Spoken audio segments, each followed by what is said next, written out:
How to add payment method on iPhone in seconds. So if you want to add payment method in your iPhone, then what you need to do is first you need to make sure that you have a stable internet connection. After that, you need to open up your settings application.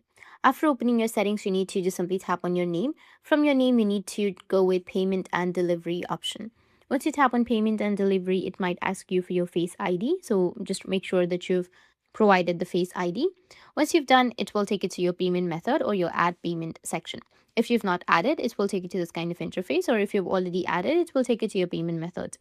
So in my case, I've not added, and if you want to add a payment method, choose the credit or debit card, or you may also have a PayPal option or any other cards option, and then you can go with your number, your card number, your expiry date, your CVV number, and then your billing address. Once you've done entering all of that information, you can go with done, which will be in the top, and your payment method will be added. That's how you can add your payment method in your iPhone. And if you have any questions, feel free to comment below. Thanks for watching.